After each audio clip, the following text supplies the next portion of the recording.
Hi everybody, it's Az here from HeelvsBabyface. Yes, we're starting early today because there's potentially a few things to discuss, so let's get cracking, eh? Now, if I was to talk to you about Borderlands 3, the likelihood is, if you're thinking of the game directly, of what you've seen so far, chances are you're going to have a very positive outlook about the game. I don't even think I've heard a single negative thing surrounding the actual game itself. Even the reveal of when they announced Borderlands 3, which was botched to the nth degree, didn't sour people on the fact that they were really happy to see a third installment in the franchise. They're really happy with what they saw in terms of visuals and the on-the-rails gameplay at the time. And so even though the announcement itself was a bit of a palaver, still people came away very happy. And then when they showed off the first gameplay trailer for Borderlands 3, again, nothing but positivity. That's all I've heard surrounding it. The gameplay looked good, it looked crisp. It had taken aspects of other games which have utilized different mechanics over the course of the years and adapted that into Borderlands, making it feel more fluid.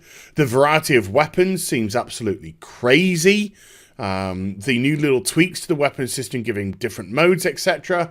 That in itself has made people very happy. So there's been nothing but positivity surrounding the actual game itself. But there has been a constant of negativity surrounding it, and that unfortunately has come in the form of Randy Pitchford. Randy, I don't know when to shut my mouth, Pitchford. Now, I've stressed before that I respect Randy in terms of what he's done for the Borderlands franchise. I certainly don't respect what he did with Alien Colonial Marines, which some people have been like, hey, you don't mention this. No, you're absolutely right. Alien Colonial Marines was a complete and utter farce. But I do respect what he's done in terms of the Borderlands franchise. But as a person, I've always maintained that Randy Pitchford's he's a bellend.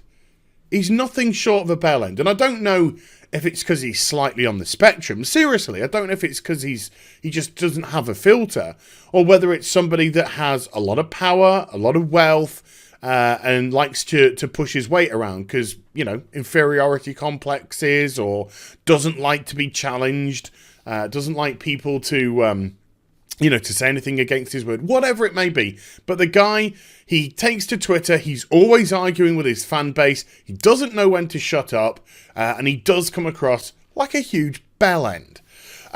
So it was really interesting that a few hours ago, about 2 o'clock in the morning, I think, UK time, so I kind of like got this when I woke up, David Eddings, who was the former voice actor for Claptrap, and I say former because he's no longer the voice actor in Borderlands 3 for Claptrap.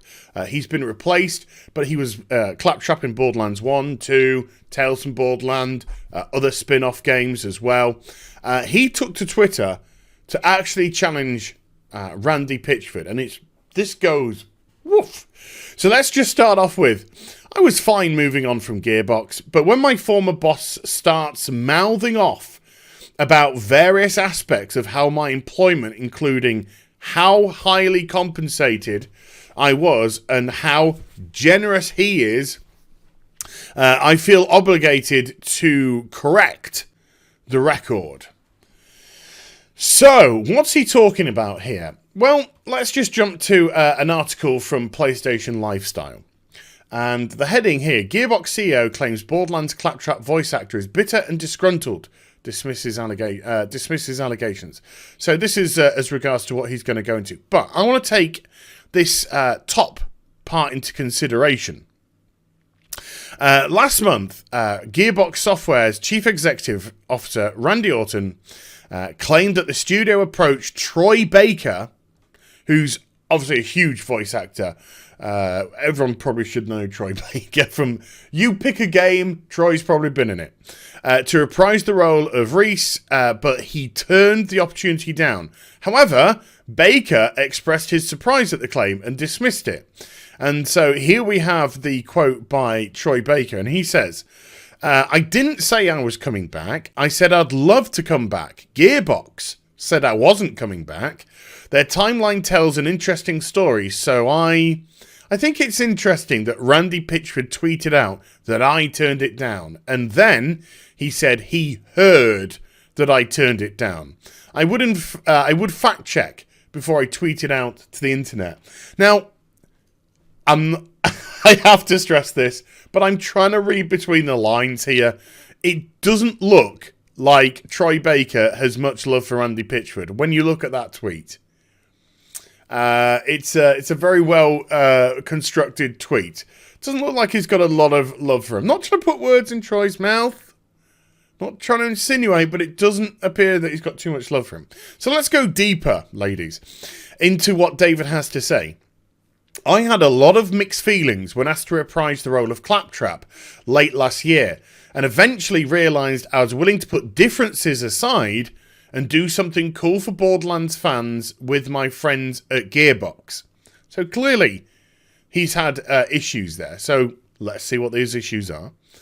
I ultimately offered to do it for free, inverted commas, because there is a caveat, in exchange for past royalties owed, plus an apology for something I've never spoken about publicly until now.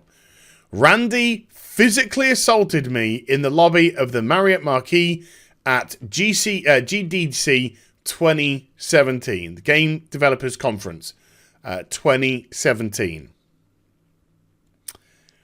Now, obviously this is an allegation. That shoe looks like it'll fit. Anyway, personally, I think Randy's been on the tilt the last few years. No shit. It definitely feels like he's on it. He has, like I said, it doesn't feel like he has a filter. He's constantly argumentative. He has this, bullshit. Let's just call it how it is. He has this tendency to just bullshit. You know, if you go back and read what Randy says about alien colonial marines, it's great for a laugh. It's wonderful for a laugh. And he always seems to be on the Bobby bullshit. He's not the victim he portrays himself to be. But Game Informer, didn't you hear? I mean, Randy came out and said there's no microtransactions in Borderlands 3, knowing full well there are microtransactions. He just said there were going to be cosmetic microtransactions, as well as the fact there was going to be a season pass, as well as the fact there's going to be available DLC later down the line. But he said microtransactions, and he knew what he was saying because he wanted a pop. He wanted a pop from the audience, maybe because the ego of Randy Orton demanded that he get cheered. Maybe. But I absolutely dismissed the people that said, oh, you know what he meant when he said microtransactions. You're just trying to make something that isn't there. No, Randy knows his terminology. He knows his terminology very well. He knows the difference between a microtransaction and a loot box. He knows all of these, or a premium currency system. He knows these. He knows exactly what he said. He was trying to paint a narrative that cosmetics aren't microtransactions. That was the narrative he was trying to paint. Don't be fooled, people. Personally, I think Randy's been on the tilt for the last few years. He's not the victim he portrays himself to be. I even blocked him a couple of years ago for stalking me on social media. Enough is enough. It's nice not feeling the need to spot any sleight of hand these days, or wonder if the card was chosen or forced. I think that's a little stab at Randy's fascination with magic. I mean, he thinks women is magic because he's crazy, I imagine. I'm happy to be free from the half-truths and full-on deceptions, and thankful to no longer hear people referred to as muggles, like a con man refers to a mark.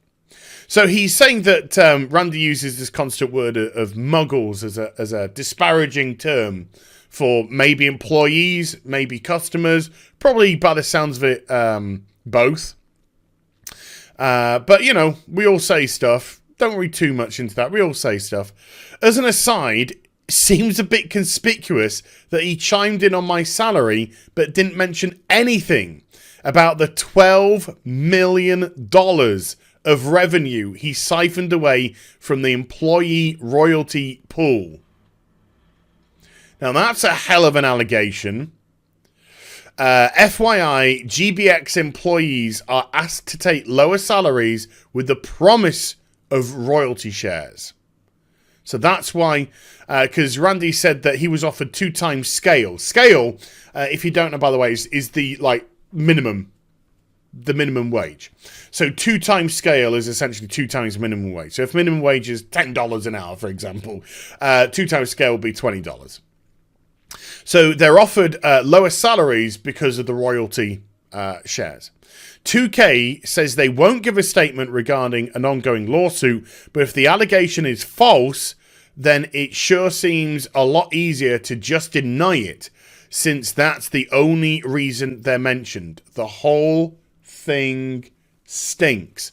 And this is the tweet that really got his back up by Randy. This is the one. There was no force. He wanted it and reveled in it. The issue today is that Mr. Eddings is bitter and disgruntled about having been terminated. He was offered 2 times scale and refused. I don't want him to do it unless he wants to do it, as motivation affects performance. Good old Randy. Just going out there and discussing employees' salaries on the internet with people he doesn't know.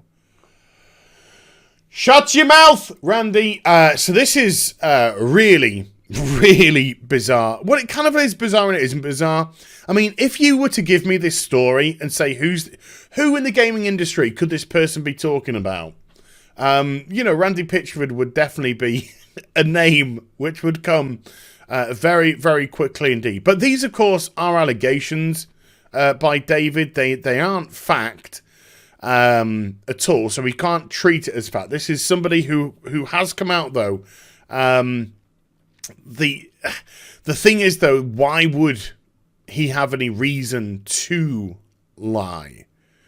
I don't think there's a conspiracy going on against Randy Pitchford. I think Randy Pitchford causes his own problems, and I think there's somewhere later on he talks about how once more Randy opens his mouth and employees at Gearbox, and he speaks very highly of the actual employees at Gearbox. The employees at Gearbox just cringe and wonder how, what damage is going to be done by Randy shooting himself in the foot this time.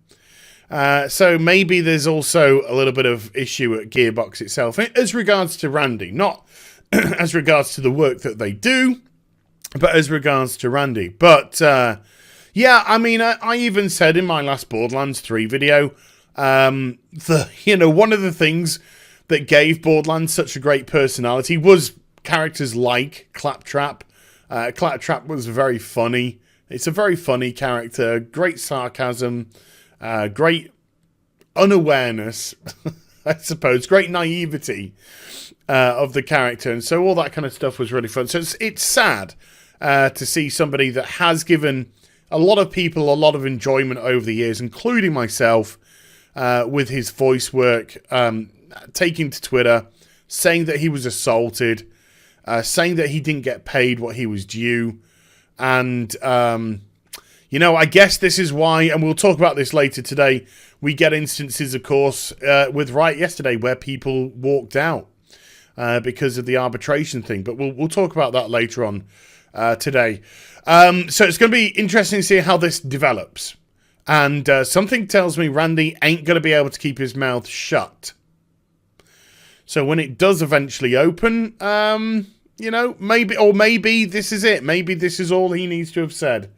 That he's disgruntled and bitter. And that's all Randy's going to say. That's his only take on the matter. But there you go. So, hope you enjoyed the vid. If you did, do give it a thumbs up. And also subscribe to the channel. Follow me on social media and Twitch for live streaming. Links there in the description box down below. And I'll be back with some more stuff very soon. You take care. Bye for now.